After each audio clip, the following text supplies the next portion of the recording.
Hello guys, welcome back. In the previous video, we have understood how to check the given number is prime or not by using approach 1, where the time complexity is order of n. So in this video, let's try to understand how to optimize from order of n to order of n by 2. So we already know that for any number, apart from that respective number, the highest factor might be exactly half. So if I take the example 20, let's try to see what are the factors for 20. So 1, 2, so on. We have 4, 5. Next, you have 10. So, and we have at last to 20.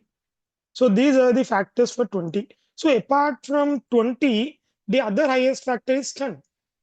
So, in that case, you go until exactly half. So, now what we'll try to do, we'll try to go exactly until half, assuming 20 is our factor. So assuming 20 is our default factor, we'll exactly go until half and check the count is 2. If the count is 2, it is a prime. If that's not the case, it is not a prime.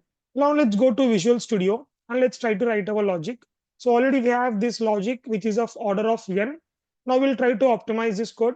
I'm copying the same code. Over here, default, I'm assuming the count to 1. So why I'm assuming default count to 1? Because we are assuming the number itself is a factor. So now from where we are starting? We are starting from 1. We need to go until exactly half. So until half we are trying to go and we are trying to check the count is 2 or not. Now let's try to run this program and check. So let's give some input and output.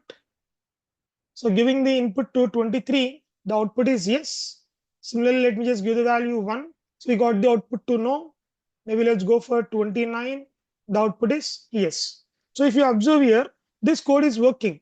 So in the same code, let me try to do one more small minor modification.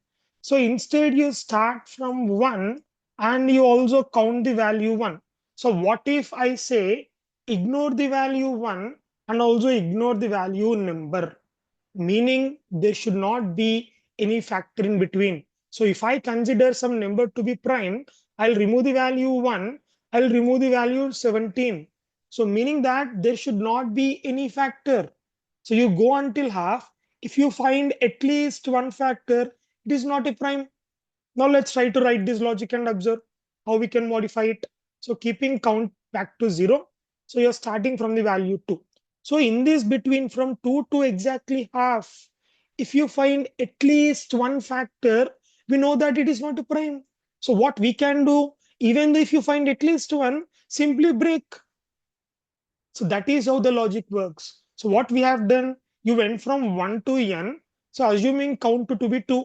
So now what you are trying to do, you have ignored the value 1 and you have ignored the value number itself. So meaning there should be no factors in between. You go until half and you should not find at least one single factor.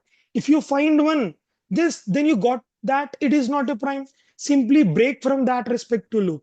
So this is how the logic works, guys. So that's the power of this break statement. So now we just need to check the count to be 0. Now let's try to run this check. So maybe let's go for the value 27. Of course, it's not a prime. Yes, the answer is no.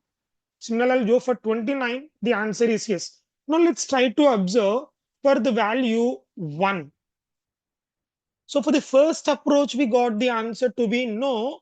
But for the second approach, we got the answer to be yes. So then 1 is a prime? No. So what happened exactly? Why this condition got failed? Let's try to understand that. So here our number is 1. So 1 by 2 would be 0. So 0 plus 1, you are starting from 2. You are going till 1. How is that possible? So this for loop condition would fail. So you're not even entering into your for loop. So count is 0 still. So now what we need to have our one more condition here is just check your number is greater than 2, greater than or equal to 2, and your count to be 0. So of course we know that prime number starts from 2. So just check that your number is greater than or equal to 2 and your count is to be 0. If that's the case, then we can simply assume that our given number is prime or not. So let me once run this. So now giving the value 1 over here.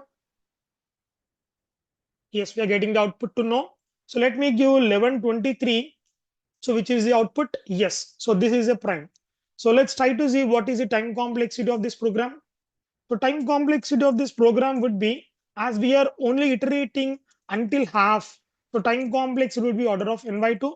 And of course, we know that if there are any constants like 1 by 2, 1 by 3, 2n, 3n, 4n, we drop all the constants. So now order of n would be our time complexity. So this is the optimized logic for checking the given number is prime or not. So that's all for this video, guys. Thanks for watching. See you guys in the next one.